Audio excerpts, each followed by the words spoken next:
अब कहां ढूंढने जाओगे हमारे कातिल, तुम तो कत्ल का इल्जाम हम ही पर रख दो। नमस्कार, मैं हूं राजीव और आप देख रहे हैं घूमता हुआ आईना। अगले 1.5 साल में देश में फिर से लोकसभा चुनाव होंगे और इन्हीं 1.5 सालों में मोदी सरकार को अपने 8.5 साल के कामकाज की बुनियाद पर फिर से जनता के बीच अपने लिए वोट मांगने जाना होगा। अगले लोकसभा चुनाव से पहले कई राज्यों के विधानसभा चुनाव होने हैं जिनसे बीजेपी का भविष्य तय होगा। 2 राज्यों के विधानसभा चुनाव तो अभी एकदम सामने हैं। अगले हफ्ते हिमाचल प्रदेश चुनाव के लिए मतदान है और इधर गुजरात चुनाव की उल्टी गिनती भी शुरू हो चुकी है। वैसे तो विधानसभा चुनाव स्थानीय मुद्दों पर लड़े जाते हैं, लेकिन बीजेपी ने राज्यों के चुनावों को भी राष्ट्रीय स्तर की रणनीति बनाकर लड़ने का रिवाज शुरू कर दिया है। इसीलिए चाहे किसी भी राज्य का चुनाव हो, लेकिन प्रधानमंत्री नरेंद्र मोदी प्रचार के लिए वहां के चक्कर लगाना शुरू कर देते हैं।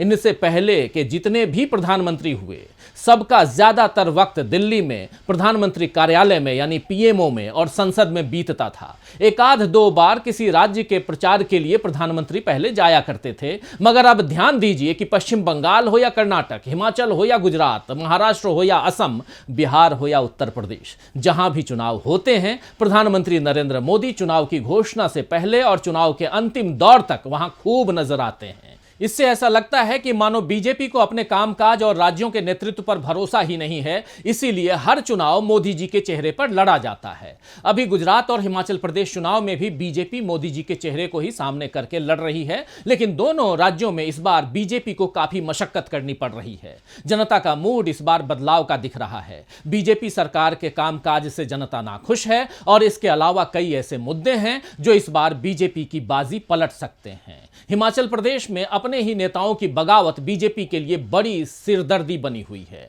जनता का ध्यान इससे भटकाने के लिए बीजेपी नेता गांधी परिवार पर निशाना साध रहे हैं। बीजेपी अध्यक्ष जेपी नड्डा राहुल गांधी की भारत जोड़ो यात्रा को टुकड़े टुकड़े गैंग का साथ बता रहे हैं और अनुराग ठाकुर पूछ रहे हैं कि प्रियंका गांधी भारत जोड़ो यात्रा में क्यों नहीं शामिल हो रही हैं। दरअसल जब इंसान के पास अपना कहने के लिए कुछ नहीं रह जाता है, तभी दूसरों की बातें वो करता है। खैर, हिमाचल प्रदेश में इस बार सियासी हवा बीजेपी के पक्ष में नहीं है और ऐसा ही हाल गुजरात का भी है। वहां मोदी जी बार बार जाकर जब कई कार्यक्रमों में शामिल हो गए और उद्घाटन शिलान्यास जैसे काम हो गए, तब जाकर चुनाव की तारीखें घोषित हुईं।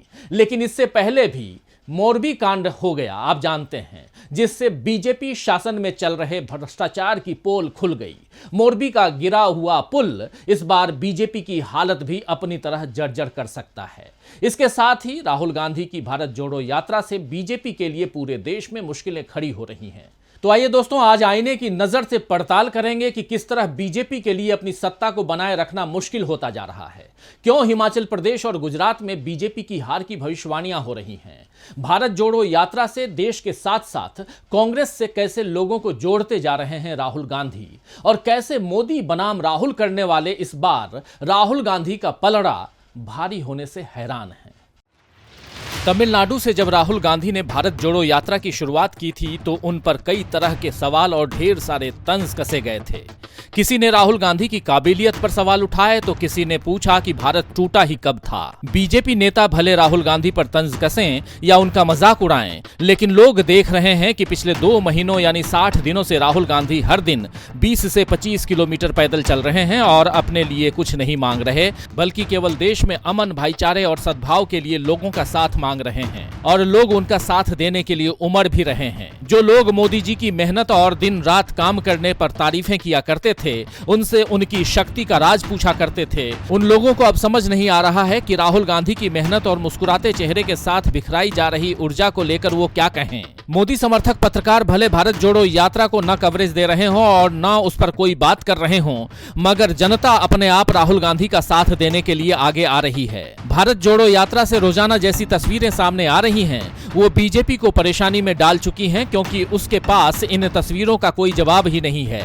शायद इसीलिए मोदी जी को बयान देना पड़ा कि विज्ञापनों में मेरी भी फोटो चमक सकती थी या हम जिंदगी में बदलाव के लिए जीते हैं। मोदी जी और उनके समर्थक इस बात का गुमान पाल सकते हैं कि लोग उनकी इस बात को सच मान लेंगे, लेकिन लोगों ने अभी पूरी तरह अपनी आंख और कान बंद नहीं किए हैं। वो देख सुन सकते हैं कि मोदी जी की रोजाना किन किन एंगल्स से और कितने तरह तरह के कपड़ों में फोटो आती रहती हैं। वो गुफा में ध्यान लगाएं या प्लेन में बैठें, योग करें या मोर को दाना खिलाएं, हर काम की फोटो है। और इसके अलावा कोरोना वैक्सीन का सर्टिफिकेट हो या फिर मुफ्त राशन के थैले, उन पर भी मोदी जी की फोटो ही रहती है। इसके बाद भी अगर वो कह रहे हैं कि विज्ञापनों में उन्होंने अपनी फोटो नहीं चमकाई, तो फिर ये मान लेना चाहिए कि मोदी राज में अब हर चीज बदल गई है। सियासी तौर तरीकों से लेकर बातों के मायने तक सब कुछ बदल चुका है। पिछले 8 साढ़े 8 वर्षों के बीजेपी शासन में देश ने कई चीजों को बदलते देखा। आप सबने देखा, नोट बदल गए, रोजगार के मायने बदल गए, महंगाई के आंकड़े बदल गए, सियासत और मौसम भी बदल ही रहा है। और अब तो ऐसा लग रहा है कि झूठ और सच के बीच का फर्क भी बदल चुका है। जब रुपए के गिरने पर सवाल उठाओ तो जवाब मिलता है कि रुपया कमजोर नहीं हुआ है, बल्कि डॉलर मजबूत हो रहा है। और जब पुल के गिरने पर सवाल उठाओ तो जवाब मिलता है कि पुल कमजोर नहीं थे, लोग जरूरत से ज्यादा चढ़ गए थे उस पुल पर। मखमली कपड़े में लिपटे ऐसे झूठ का गुजरात मॉडल लोगों के लिए जानलेवा साबित हुआ है। लोग बरसों से अच्छे दिनों का इंतजार कर रहे थे, लेकिन बदले में उन्हें जुमलों और खोखले वादों के अलावा कुछ नहीं मिला। न हर साल 2 करोड़ नौकरियां मिली, न महंगाई पर काबू किया गया। वादों को पूरा न करने से अब लोगों के बीच बीजेपी के लिए नाराजगी दिखलाई दे रही है। इसका खुलासा हाल ही में एक ओपिनियन पोल में हुआ था, जिसमें गुजरात की 77% जनता ने बीजेपी सरकार से अपनी नाराजगी जतलाई थी। अब एक और सर्वे में यह बात सामने आई है कि गुजरात के लोगों के लिए सबसे बड़ा मुद्दा बेरोजगारी है। जरा देखिए ये रिपोर्ट। राहुल गांधी जिन खास मुद्दों को लेकर भारत जोड़ो यात्रा निकाल रहे हैं, उनमें एक बेरोजगारी भी है। उनकी 60 दिनों की यात्रा के दौरान बेरोजगार छात्रों से लेकर कामकाजी लोगों तक बहुत से लोगों ने अपने भविष्य को लेकर चिंता उनके साथ साझा की। हाल ही में राहुल गांधी ने बेरोजगारी को लेकर मोदी सरकार पर निशाना साधते हुए कहा भी था कि पिछले 55 दिन में मैं हजारों युवाओं से मिला हूं। किसी ने इंजीनियरिंग की पढ़ाई की, किसी ने MBBS किया, लेकिन जब उनसे पूछो कि आप करते क्या हो, तो आधे लोग कहते हैं कि बेरोजगार। उसके बाद आधे लोग कहते हैं कि मैं ओला चलाता हूं, उबर चलाता हूं। काफी ने मुझसे कहा कि हम मजदूरी करते हैं। मोदी जी ने कहा था कि पकौड़े बनाओ, पकौड़े बनाने वाला मुझे एक नहीं मिला। ये है हालत हिंदुस्तान के युवाओं की। राहुल गांधी दक्षिण भारत में यात्रा कर रहे हैं, लेकिन बेरोजगारी का आलम पूरे देश में एक जैसा ही है। और अब गुजरात चुनाव में बेरोजगारी एक बड़ा मुद्दा बनने जा रही है। दरअसल सी वोटर ने गुजरात की जनता से चुनाव के लिए इस बार के सबसे बड़े मुद्दे को लेकर सवाल पूछा, तो लगभग 33% लोगों ने बेरोजगारी को लेकर सवाल खड़े किए हैं। इससे समझ आता है कि बीजेपी सरकार अपने शासन में विकास के चाहे जितने दावे कर ले, मगर लोगों को रोजगार क्यों नहीं दे पा रही है, ये सवाल वोटर उनसे जरूर पूछेगा। बेरोजगारी के अलावा किसानों की बिगड़ती हालत, भूमि अधिग्रहण और महंगी बिजली जैसे मुद्दे भी हैं, जिन पर बीजेपी घिर सकती है। मोरबी कांड और बिल्किस बानो के दोषियों को रिहाई के मुद्दे कितना असर डालेंगे, इस बारे में पुख्ता तौर पर कुछ नहीं कहा जा सकता है, क्योंकि यूपी में भी हाथरस कांड और लखीमपुर खीरी में किसानों को कुचलने की घटनाओं के बावजूद बीजेपी को वोट मिल ही गए थे। हालांकि एक तथ्य ये भी है कि यूपी और गुजरात 2 अलग अलग राज्य हैं और दोनों राज्यों की जनता का मिजाज भी अलग है। तो गुजरात में इस बार बीजेपी की हालत खराब है, और इस बात का अंदाजा आप इससे लगा सकते हैं कि केंद्र की मोदी सरकार अपनी पूरी ताकत गुजरात की जनता को लुभाने के लिए लगा रही है। पिछले 1 महीने में 4 बार मोदी जी गुजरात की यात्रा पर रहे और इस दौरान 2 लाख करोड़ के निवेश की घोषणाएं की। उनके अलावा गृह मंत्री अमित शाह और गुजरात के मुख्यमंत्री भूपेंद्र पटेल ने जो घोषणाएं की वो अलग है। ये सब अब तक सरकारी खर्च पर हो गया और इसमें पूरा नाम बीजेपी का हुआ। इससे पहले के चुनावों में बीजेपी सांप्रदायिक ध्रुवीकरण का फायदा भी लेती थी। पिछले चुनाव में तो मोदी जी ने पाकिस्तान की साजिश का डर तक जनता को दिखा दिया था और यह कहा था कि पाकिस्तान के इशारे पर अहमद पटेल को कांग्रेस सीएम बनाना चाहती है। इसके अलावा उन्होंने यह भी आरोप लगाया था कि कांग्रेस नेता और पूर्व केंद्रीय मंत्री मणिशंकर अय्यर के घर रात के खाने के दौरान उनके खिलाफ साजिश रची गई। ऐसे आरोपों के कारण कांग्रेस को हराने में बीजेपी को आसानी हुई। हालांकि उसकी सीटें कम हो गईं, जबकि कांग्रेस की बढ़ गई थी। अब देखना होगा कि इस बार मोदी जी के पिटारे से कांग्रेस के खिलाफ कौन से आरोपों का खजाना निकलता है जो अभी तक उनके पिटारे में जमा है। जरा देखिए रिपोर्ट।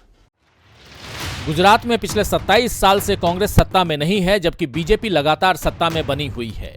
मोदी जी के नाम तो 12 साल मुख्यमंत्री बने रहने का रिकॉर्ड भी है, मगर फिर भी बीजेपी को अपनी जीत तय करने के लिए कांग्रेस को घेरने की रणनीति बनानी पड़ती है। पिछले 2 चुनावों से मोदी जी को सहानुभूति वोट मिल गए। पहले सोनिया गांधी के मौत का सौदागर वाली टिप्पणी को उन्होंने गुजराती अस्मिता से जोड़ दिया और उसके बाद के चुनावों में मणिशंकर अय्यर के नीच वाली टिप्पणी पर लोगों की सहानुभूति बटोरी। लेकिन इस बार न मणिशंकर अय्यर चुनाव प्रचार के लिए आ रहे हैं और न ही सोनिया गांधी गुजरात अब तक आई हैं।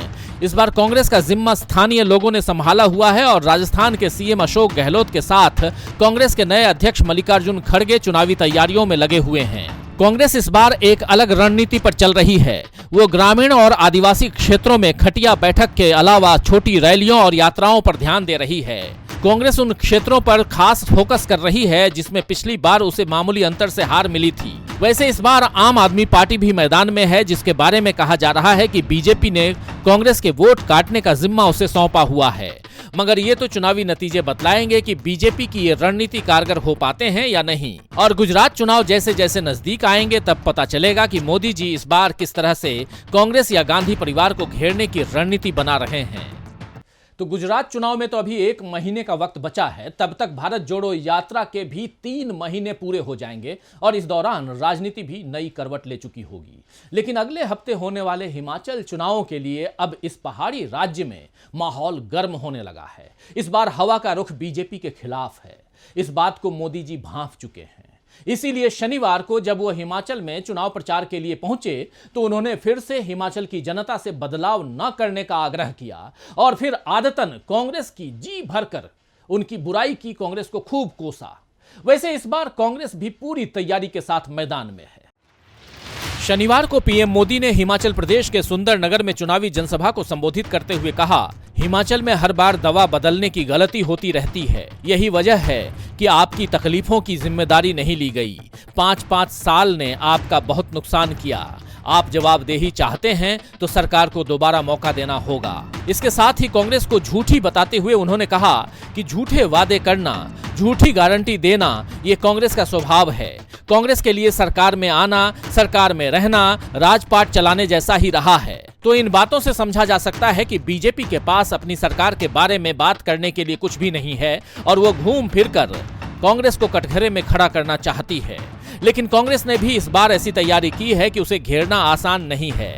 हिमाचल प्रदेश में इस बार प्रियंका गांधी कांग्रेस के लिए जमकर प्रचार कर रही हैं। हाल ही में प्रियंका गांधी ने राज्य के सबसे बड़े जिले कांगड़ा में जो चुनावी सभा की, उसमें दूर दूर से आए लोग उन्हें सुनने के लिए जमा रहे। इस दौरान प्रियंका गांधी ने बेरोजगारी, महंगाई और केंद्र की अग्निवीर योजना समेत उन तमाम मुश्किलों पर बात की जिनसे लोग जूझ रहे हैं। उन्होंने पूर्व प्रधानमंत्री इंदिरा गांधी से हिमाचल के भावनात्मक रिश्ते की भी याद लोगों को दिलाई। इसके अलावा प्रियंका गांधी ने बड़ा ऐलान करते हुए कहा कि यदि केंद्र में हमारी सरकार आती है तो हम अग्निवीर योजना को खत्म करेंगे। तो आप जानते ही हैं कि हिमाचल प्रदेश से सैकड़ों नौजवान देश सेवा के लिए सेना में भर्ती होते हैं और ऐसे में अग्निवीर योजना से हिमाचल प्रदेश के युवाओं में निराशा है और इसी निराशा को दूर करने का वादा प्रियंका गांधी ने किया है। इसके अलावा अपने घोषणा पत्र में कांग्रेस ने 1 लाख सरकारी नौकरी को मंजूरी, गांव-गांव तक बिजली की आपूर्ति, नोटबंदी और कोरोना से प्रभावित बंद पड़े उद्योगों के लिए विशेष पैकेज जैसी कई बातें की हैं। अब देखना दिलचस्प होगा कि क्या इस बार हिमाचल प्रदेश की जनता कांग्रेस को मौका देती है या नहीं।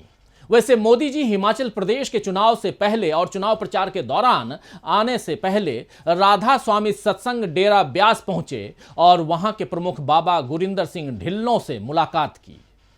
ऐसी ही मुलाकात मोदी जी ने पंजाब चुनाव के पहले भी उनसे की थी, आप याद कीजिए। हालांकि उसका असर बीजेपी को जीत के रूप में नहीं मिला था। अब इस बार क्या ये मुलाकात कोई असर चुनावों में डाल पाती है, ये देखना होगा। वैसे सबसे दिलचस्प तो ये होगा दोस्तों देखना कि भारत जोड़ो यात्रा के जरिए राहुल गांधी जितने लोगों से रोज मिल रहे हैं, रोज मुलाकातें कर रहे हैं, उनका क्या कोई असर चुनावों पर होगा। खैर, शायर खुमार बाराबंकवी ने ठीक ही फरमाया है कि न हारा है इश्क न दुनिया थकी है, न हारा है इश्क न दुनिया थकी है, दिया जल रहा है हवा चल रही है। तो आज के लिए बस इतना ही। फिर मिलेंगे खबरों के नए आईने के साथ। तब तक देखते रहिए डीबी लाइव। नमस्कार।